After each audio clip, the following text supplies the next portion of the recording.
びの時代は終わる。螺旋が Does Hidari not have the power of the mangekyou Sharingan eye? Why? Didn't Sasuke before becoming a Shinju already have the power of the Sharingan eye? Then why after becoming a Shinju did the power of the Sharingan eye disappear? By the way, this question came up when Hidari had just learned the chidori he used to fight Sarada. Hidari realized that the power of chidori was very difficult to control.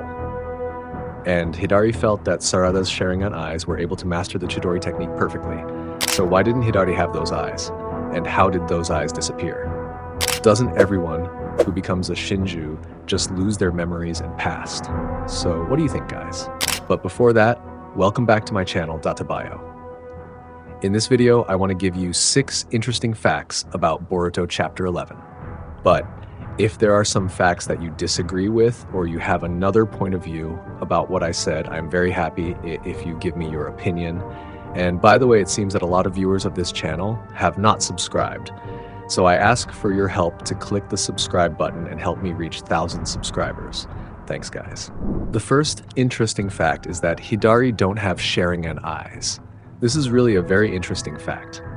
All this time we thought that Hidari already had the power of the Sharingan eye in his body, just like Madara. But in this chapter, we are confirmed that Hidari does not have a Sharingan eye. That's why he can't use the chidori technique perfectly. Maybe you are wondering why something like this can happen. In my opinion, the power of the Sharingan eye is actually in the Rinnegan, but the ability to see fast movements in slow mode cannot be done by the Rinnegan eye. Because the eye does not have a function that includes the Sharingan function.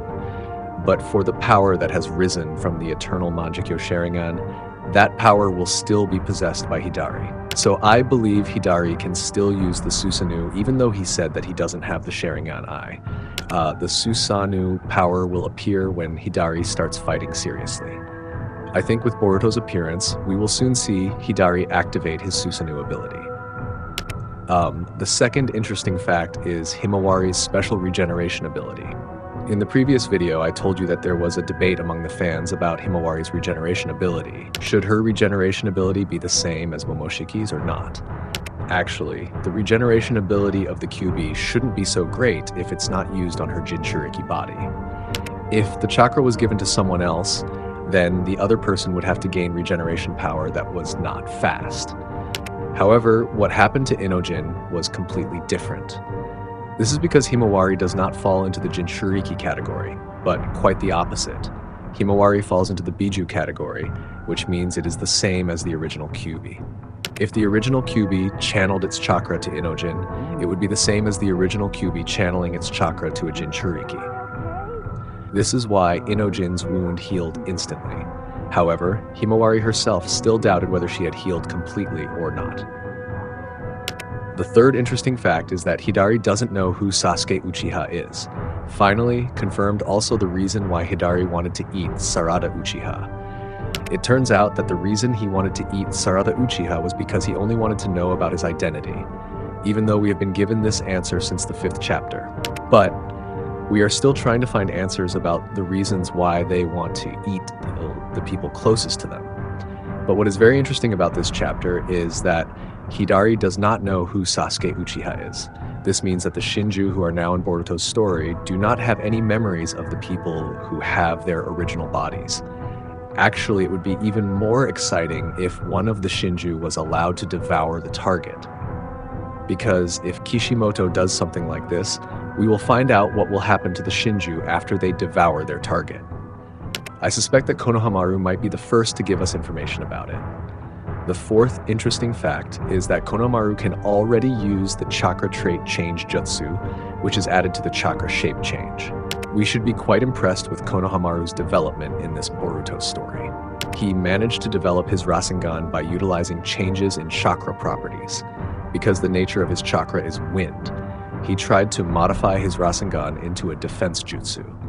Not only did he use chakra nature change to turn his chakra into a wind barrier, but also chakra shape change to turn it into a wind that could block an attack, control the size of the barrier, as well as the power to withstand an opponent's attack. When adding chakra to chakra shape change and chakra nature change, Konohamaru's defense power increased dramatically. Kakashi once mentioned in the 76th episode of the Naruto Shippuden anime, there are almost no shinobi who can use chakra shape change and chakra nature change at the same time. Kakashi once admitted that he could not combine the change in the form of Rasengan chakra with the change in the nature of his lightning chakra. And Yamato also added, it takes a great technique to be able to combine changes in chakra nature and changes in chakra form. You could say that one needs great abilities or senses. Kakashi also said that it wasn't just him who couldn't add the change in chakra properties to the Rasengan, but his own teacher who created the Rasengan, namely Minato, couldn't do it either.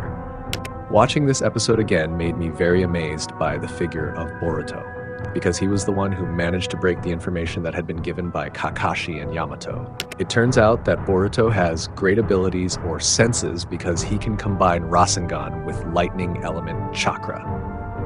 The fifth interesting fact is Sumire's ability.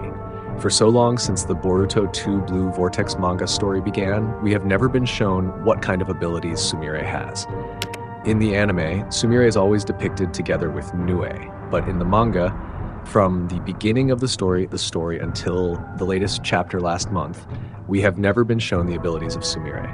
But in this 11th chapter, Sumire finally began to show the abilities she had. She has the ability to sense negative chakra.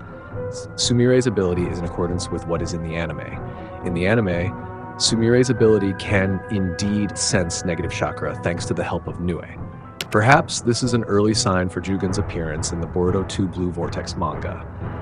If Sumire's abilities have been revealed like this, it is likely that Jugen will appear in the story soon. The sixth interesting fact is Hidari's regeneration ability. There is something quite interesting about how Hidari heals the wounds on his body. Many think that what happened to Hidari was a coincidence, where Shinju should have the ability to regenerate. So the wound healing process on Hidari's body was just a coincidence when the wound healed after entering the claw mark. In my opinion, this is not even a coincidence. After all, why would Hidari use his claws if in the end the move he made served no purpose at all? For example, when he moved, there was no advantage gained by Hidari. He didn't make any attacks at all, and the advantage that the shinobi saw as well was that the wound on Hidari's body healed instantly when he entered the claw mark. Is it possible that the fatal wound obtained by Shinju could not be fully recovered if they did not teleport inside the claw mark? What do you think? Please write your thoughts in the comments section below. And those are some interesting things about the Boruto manga chapter 11. Then did you find another interesting fact?